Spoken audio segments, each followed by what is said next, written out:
तो आप सभी का स्वागत है हमारे सेकंड वीडियो में। जैसे कि आप सभी को पता है कि फर्स्ट वीडियो में हमने बात किए थे कि कैसे शासन में अभी जो है बीजेपी की सरकार, उन्होंने चुनाव में वादा किए थे कि 2 साल में 1 लाख वैकेंसी वो निकालेंगे। तो उस पर हमने बात की है कि 1 साल में उस हिसाब से लगभग 50,000 वैकेंसी निकाला जा सकता है। हमने ये भी बात की है कि किस प्रकार के वैकेंसी निकाले जा सकते हैं। तो उस वीडियो में मैंने कहा था कि जो वैकेंसी है वो जिस प्रकार की बेरोजगारी है, या कह सकते हैं कि फॉर्म भरने वालों की संख्या है, उस हिसाब से सभी को सरकारी नौकरी नहीं मिल सकता है। 99% को तो नहीं मिलता, 1% ही लोगों को जो फॉर्म भरे हैं उनको मिल जाता है। तो बाकी जो 99% युवा वर्ग है जो बेरोजगार है, उनके लिए सरकार के द्वारा किस प्रकार उनका हेल्प किया जा सकता है या उनका सहयोग किया जा सकता है ना। तो हम देखते हैं कि अब अभी लगभग 1-2 महीना ही हुआ है। सरकार नवंबर में बना, उसके बाद दिसंबर जनवरी ही है, और उनका बजट अभी तक आया नहीं है। तो अभी फरवरी में नए सरकार का बजट आएगा। तो इसमें अपेक्षा रखा जा सकता है, उम्मीद रखा जा सकता है कि जो भी उनका वैकेंसी इस सत्र में निकालना है, वो अपने बजट में जरूर कुछ ना कुछ घोषणा करेगा। तो फरवरी तक आपको इंतजार करना पड़ेगा किस प्रकार के वैकेंसी उसमें आ सकता है। अब जैसे कि हम चर्चा कर रहे हैं कि शासकीय नौकरी केवल 1% जो लोग हैं उनको ही मिल सकता है, और हमारा प्राय ये फोकस रहता है कि हम शासकीय नौकरी देंगे इस प्रकार की घोषणाओं पर। लेकिन शासकीय नौकरी कितना दिया जा सकता है? नहीं दिया जा सकता, ज़्यादा नहीं दिया जा सकता। 1% लोगों को भी दे दे वो भी बड़ी बात है। उदाहरण के लिए देखिए, पीएससी का हम एग्जाम्पल ले लेते हैं। मान लीजिए 300 पद अगर पीएससी में निकलता है, तो लगभग लाख 1.5 लाख लोगों का फॉर्म वहाँ पर जाता है। तो उस हिसाब से देखा जाए तो 500 फॉर्म पर एक पद होता है। तो ये तो 0.2% हो गया, 1% को भी नौकरी नहीं मिला। तो भी फिलहाल हम लोग उदाहरण के लिए ले लेते हैं कि अगर 1% जो लोग हैं उनको शासकीय नौकरी मिलता है, तो जो 99% जो बेरोजगार युवा है, शिक्षित वर्ग है, उनके लिए किस प्रकार का सरकार जो है सहायता कर सकता है। तो हम आज जो चर्चा करेंगे वो इस पर रहेगा कि इनके लिए जो है सरकार जो है क्या कर सकता है, या किस प्रकार की योजनाएं। वैसे ऐसा नहीं कि नहीं कर रहा है, बहुत कुछ किया भी जाता है विभिन्न सरकारों द्वारा, शासकीय कार्य के अलावा या शासकीय नौकरी के अलावा प्राइवेट क्षेत्र में भी किया जाता है। तो किस प्रकार का अभी हम देखते हैं सरकार क्या कर सकता है। तो जैसे कि हम देखते हैं कि युवा वर्ग के लिए लोन की व्यवस्था किया जाता है कि आप लोन ले सकते हैं और अपना जो भी रोजगार आप चाहते हैं वो स्थापित कर सकते हैं। उसके लिए ब्याज दर कम करके भी सहयोग किया जाता है। ब्याज दर कम का मतलब है कि जैसे मार्केट में अगर 12-13% है तो उनको कुछ रियायत दिया जाता है 6%, 7% में, या अनुदान दिया जाता है। जैसे आप 5 लाख का लोन लेते हैं तो आपको 10% अनुदान मिलेगा, जिससे आप बाकी के 90% को आपको चुकाना होगा। लेकिन ये भी इतना कारगर नहीं है, क्योंकि लोन जो है बिना किसी कागजात या बिना किसी प्रॉपर्टी के आसानी से नहीं मिलता है। ये एक परेशानी रहता है। दूसरा ये है कि युवा वर्ग में जो स्टार्टिंग होता है कोई भी उद्योग या कोई गृह उद्योग या कोई भी कारोबार शुरू करने का, उसमें भय रहता है कि ऐसे भी मेरे पास जो भी ये पैसे हैं वो लोन का है, अगर मुझको नुकसान हो गया तो फिर मैं कैसे चुकाऊंगा। तो इस टाइप का जो समस्या है, उसी से संबंधित मेरा जो है आज का वीडियो में है, लास्ट में उस पर हम बात करेंगे। दूसरा है प्राइवेट जॉब। तो प्राइवेट जॉब फैक्ट्रियों में मिलता है, लेकिन आप लोग देखे होंगे कि फैक्ट्रियों में भी अधिकतर जो वैकेंसी है वो जो है मजदूर वर्ग का होता है। शिक्षित बेरोजगारों के लिए जो ऑफिशियल वर्क है बहुत कम रहता है। तो ऐसे में इसमें भी बहुत ज़्यादा हमको चांसेस नहीं दिखता है। फिर भी समय समय पर आप लोग देखे होंगे प्लेसमेंट कैंप लगाया जाता है। मैं ग्रुप के माध्यम से भी उसमें डालता हूँ, अभी जस्ट डाला हूँ। तो उसमें भी कुछ मिल जाता है, लेकिन फिर भी उसमें भी बहुत लोगों को रोजगार मिलने की संभावना नहीं दिखता। उसके बाद कई ऐसे शासकीय जो कार्यालय हैं वहाँ ठेकेदारी प्रथा में प्लेसमेंट में रखा जाता है। ठेकेदार अपने अंडर में कर्मचारियों को नियुक्त कराता है। तो इसमें भी आप देखेंगे जैसे सफाई कर्मचारी है, पियून है या गार्ड है, ये भी ज़्यादातर ऐसे हैं जो मजदूर वर्ग के लिए है। इसमें भी शिक्षित बेरोजगारों के लिए बहुत कम अवसर होते हैं। कुछ समय पहले सरकारी जो ठेका का सिस्टम रखा था, जैसे टेंडर होता है छोटे छोटे सड़क वगैरह पुलिया, तो इसमें प्लान बनाया गया था कि जो बेरोजगार इंजीनियर, स्नातक इंजीनियर हैं उनको दिया जाए ताकि उनको रोजगार मिले, लेकिन वो सक्सेस नहीं हो पाया। काफ़ी हद तक एक विषय के लिए आप कर रहे हैं, उसके बजाय शासकीय जो टेंडर है छोटे छोटे उनको अगर दिया जाए बेरोजगारों को, तो उसमें कुछ हद तक तो काम मिल सकता है। लेकिन ये अभी भी धरातल पर कुछ दिखाई नहीं देता। इसमें भी एक होता है रोजगार गारंटी योजना, इसको भी हम देखें तो शासन द्वारा काम देने का ही ये योजना है, लेकिन इसमें भी प्रायः देखेंगे तो जो मजदूर वर्ग का कार्य ही होता है, जो गड्ढे खोदने का ही प्रायः खुदाई वाला काम होता है।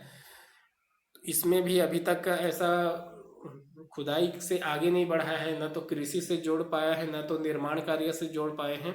तो शिक्षित वर्ग के लिए इसमें भी कोई ज़्यादा जो है रोजगार के अवसर दिखाई नहीं देता। एक जो चीज़ है चॉइस सेंटर जो है, अभी जो शासन में बैठे हैं सरकार में, उन्होंने अपने वादा में इसको भी लिखे थे कि हम गाँवों में डिजिटल जो योजना है उनको लागू करवाने के लिए हम युवाओं को रोजगार देंगे। तो इसमें चॉइस सेंटर टाइप का कुछ ऐसा रोजगार देने का प्रयास किया जा सकता है, जिसमें जैसे आधार कार्ड का अपडेट करना, विभिन्न प्रकार के जो सर्टिफिकेट है बनवाना, पैसे निकालना जमा करवाना, डाक के कोई काम है, इस टाइप के काम किया जा सकता है। तो इसके लिए यदि एक गांव में एक का भी नियुक्ति होता है तो फिर 20,000 गांव छत्तीसगढ़ में है तो 20,000 रोजगार मिल सकता है, और शहरों में भी इसी तरीके से लागू किया जा सकता है। अब ये देखना है, बजट में बहुत कुछ पता चल जाएगा कि किस प्रकार की उनका जो दिशा है वो समझ में आ जाएगा। लेकिन इसमें भी शासकीय नौकरी की संभावना कम है। इसमें भी कॉन्ट्रैक्ट बेस पर हो सकता है कि आपको ये काम करेंगे तो उस हिसाब से आपको इतना मानदेय या फिर इस तरीके से सहयोग या चार्ज लगा सकते हैं। तो शासकीय नौकरी का तो इसमें चांस कम है, रोजगार तो मिल सकता है। तो ये काफ़ी हद तक जो 99% लोग हैं जिनको शासकीय नौकरी नहीं मिल पाता, उनके लिए भी ये थोड़ा अवसर हो सकता है। उसके पश्चात मैं थोड़ा बात करूंगा पीपीपी मॉडल पर। पीपीपी मॉडल क्या होता है? Public private partnership. जब कोई उद्योग लगता है तो उसमें सरकार अपना पूरा पैसा न लगा के यदि कोई प्राइवेट उद्योगपति हैं उनके साथ सहयोग से मिलाकर अगर कोई उद्योग चलाता है तो उसको हम पब्लिक प्राइवेट पार्टनरशिप कहते हैं या पीपीटी मॉडल कहते हैं। इसमें शेयर कम ज़्यादा हो सकता है कि गवर्नमेंट का 51% हो और प्राइवेट का 49% हो, ये और आगे पीछे हो सकता है। सरकार जो है इस तरह के मॉडल इसलिए अपनाता है कि सरकार पर ज़्यादा बर्डन ना हो। जैसे अगर पूरा शासकीय है कोई कंपनी फैक्ट्री, तो उसके एम्प्लॉय शासकीय कर्मचारी होंगे, उनमें वेतन देने का बर्डन रहेगा, हड़ताल हो सकता है जिसको गवर्नमेंट को निपटाना पड़ेगा।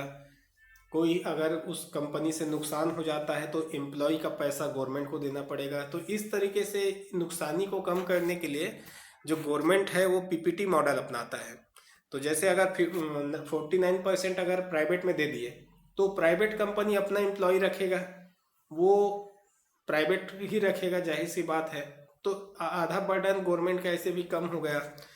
तो इस तरीके से जो शासकीय कंपनी है उसको भी आधा प्राइवेट किया जाता है, और कभी कभी सरकार जो है पूरा उसको कंपनी को प्राइवेट हाथों में बेच देता है। इसका मतलब होता है सरकारी शेयर को प्राइवेट हाथ में देना। तो ऐसे कई फैक्ट्री का उदाहरण है। अब हम मेन जो बात करेंगे वो है अगर शासकीय जो फैक्ट्री है या कोई कंपनी है उसको अगर प्राइवेट हाथों में उसका शेयर को बेचा जा सकता है, तो क्या कोई बेरोजगार है उस बेरोजगार का शेयर को कुछ समय के लिए सरकार क्या नहीं खरीद सकता? कैसे खरीद सकता है? जैसे कोई बेरोजगार है, वो 5 लाख रुपया का लोन लेकर अगर कोई छोटा सा गृह उद्योग खोलना चाहता है, कोई कारोबार करना चाहता है, तो 5 लाख का ऐसा कोई कारोबार करने से पहले वो बहुत सोचता है कि मुझको नुकसान ना हो जाए। ऐसे भी मैंने लोन लेके कारोबार शुरू किया है, और यदि नुकसान हो गया तो मैं इस लोन को चुकाऊंगा कैसे? तो इसी का एक फार्मूला है। अगर कोई कारोबार कोई युवा वर्ग शुरू कर रहा है, और ऐसी स्थिति में अगर उस कारोबार को प्रारंभ करने पर गवर्नमेंट उसको जैसे भी कौशल विकास योजना के अंतर्गत जो भी सुविधा दे, जैसा भी उनको सिखाए, और उसके बाद इन्वेस्ट इस प्रकार हो कि वो प्रारंभ में युवा वर्ग का जो उसमें कारोबार में जो राशि हो वो 20% हो। मतलब जैसे 5 लाख का आप उद्योग शुरू कर रहे हैं, तो उसमें आपको लगाना है 1 लाख रुपए, और 4 लाख रुपए लगाएगा गवर्नमेंट। अब यहाँ पर शेयर बढ़ गया, 20% शेयर हो गया उस बेरोजगार युवा का, और 80% गवर्नमेंट का हो गया। तो यहाँ पर गवर्नमेंट पूरा प्रयास करेगा कि उसमें उद्योग में आपको उस कार्य में घाटा ना हो, क्योंकि घाटा होगा तो प्रॉफिट भी तो आखिर 20 और 80% में बंटना है। तो गवर्नमेंट भी चाहेगा कि उनको नुकसान ना हो, तो वो उसको आगे बढ़ाने के लिए अपना पूरा सहयोग देगा। तो ऐसे में वो उद्योग जो है सही रास्ते पे चलेगा, और वो जो युवक है उसको भी डर नहीं रहेगा कि मुझको नुकसान हो गया था, पूरा भरपाई मुझको ही करना पड़ेगा, क्योंकि उसका शेयर अभी स्टार्टिंग में केवल 20% है। तो नुकसान भी होगा तो 20% ही होगा, और प्रॉफिट होगा तो भी उतना ही रहेगा। अब धीरे धीरे 1 साल चला लिए आप, आपको कुछ प्रॉफिट भी हो गया, आप सीख भी गए, तो वो युवा वर्ग क्या करेगा, अपना जो शेयर है उसको बढ़ाएगा, और गवर्नमेंट अपना शेयर को कम करेगा। जैसे 20% से इसका 40% हो गया, और इनका 80 से 60 हो गया। इसका मतलब क्या है, जो उसमें लागत है, जो बेरोजगार युवक है उसने कुछ कमाया है 1 साल में, उसमें से क्या करेगा, वो गवर्नमेंट का जो शेयर है उसको खरीद लेगा, तो पैसा को चुका देगा। तो उस प्रकार से शेयर क्या हो जाएगा, दूसरा साल में 40 और 60 हो जाएगा। उसके बाद इसी तरीके से क्या होगा, तीसरे साल में भी बढ़ेगा, इसका 60 हो जाएगा और इनका 40, सरकार का 40। तो धीरे धीरे यहाँ क्या हो रहा है, सरकार अपना हाथ खींचता जा रहा है, और युवा का वो जो है बिजनेस उसका स्वयं का होता जा रहा है। उसके उसके बाद क्या होगा, इनका शेयर 80 हो जाएगा चौथे साल में, और सरकार का केवल 20% हो जाएगा। 5वां वर्ष आते आते हम देखेंगे कि जो शेयर है वो 5 साल में युवा का पूरा 100% हो जाएगा, क्योंकि वो 5 सालों में बहुत प्रॉपर्टी भी बना लेगा, बहुत कुछ कमा लेगा, और उसका इतना क्षमता हो जाएगा कि वो सरकार का बचे खुचे शेयर को खरीद ले। और इसके बाद सरकार भी इससे जो सहयोग दे रहा था उनसे मुक्त हो जाएगा, क्योंकि 100% शेयर इनका हो गया, तो लायबिलिटी या कोई नुकसान या फायदा सब चीज 100% उस युवा का हो जाएगा। अब सरकार का काम रहेगा उसके आने वाले और जो राज्य के जो बेरोजगार है उन पर ध्यान दे। तो इस प्रकार से आजीवन जो बर्डन है सरकार का वो नहीं रहेगा, उसको सक्षम बनाने के बाद वो अपना हाथ खींच लेगा। तो ये एक तरीका है। लेकिन यहाँ पर एक बड़ा समस्या ये है कि सरकार जो है इतने लोगों को इस प्रकार के काम देकर कैसे मॉनिटरिंग करेगा, कैसे चलाएगा, क्योंकि उसके तंत्र सीमित है। कौन से कर्मचारी अधिकारी इन सब में ध्यान देगा? तो इसके लिए मुझको लगता है सबसे बेस्ट तरीका है जो लोकल गवर्नमेंट है, जैसे पंचायती राज में ग्राम पंचायत, जनपद पंचायत और जिला पंचायत है। नगरीय निकाय में आप देखेंगे तो नगर पंचायत है, नगर पालिका है, नगर निगम है। इसको सक्षम करना पड़ेगा। अभी आप देखेंगे जितना भी रोजगार से संबंधित कोई भी है, आपको जो राज्य सरकार है, विधायक, सांसद, यही लोग जो है घोषणा करते हुए दिखेंगे। कोई सरपंच, जनपद सदस्य या ये लोग जनपद स्तर के या जिला स्तर के कभी रोजगार देने की घोषणा करने की उसकी क्षमता नहीं है, क्योंकि उसको सक्षम ही नहीं बनाया गया है। और इसीलिए पूरा का पूरा बर्डन राज्य सरकार के ऊपर में आता है। तो ऐसे में चाहिए कि इनको सक्षम बनाया जाए, और जो शिक्षित बेरोजगार युवा वर्ग है उनके लिए प्लानिंग बनाकर इनको पूरा ये कार्य सौंपा जाए। तो अगले वीडियो में मैं यही बनाऊंगा कि लोकल गवर्नमेंट को सक्षम कैसे बनाया जा सकता है, और उनको कैसे इस तरीके से जो बेरोजगारी है उनको दूर करने में एक प्रकार से सहयोगी बनाया जा सकता है। और न सिर्फ इसमें कोई जो भी हम उद्योग यहाँ पर खोलेंगे या कोई गृह उद्योग या कारोबार शुरू करेंगे, तो उसमें प्लानिंग के साथ रहना चाहिए कि हमारे राज्य को भविष्य में किन चीज़ों की आवश्यकता है या देश को आवश्यकता है, और हम क्या चीज़ों का इंपोर्ट कर रहे हैं दूसरे देशों से। तो वो चीज़ें हमारे ही देश में अगर बनना शुरू हो जाएगा, हमारे लोकल एरिया में बनना शुरू होगा, तब जाके इनको रोजगार मिल सकता है। और ये भी ध्यान देना पड़ेगा, एक राज्य के दूसरे राज्य से कंपटीशन भी नहीं कर पाते, क्योंकि वो राज्य पहले से विकसित है, वहाँ बड़े बड़े उद्योग हैं। अगर आप वहाँ से सस्ता चीज़ें ला रहे हैं तो बेचारा एक छोटा सा उद्योग लगाने वाला उसका कभी कंपटीशन नहीं कर पाएगा।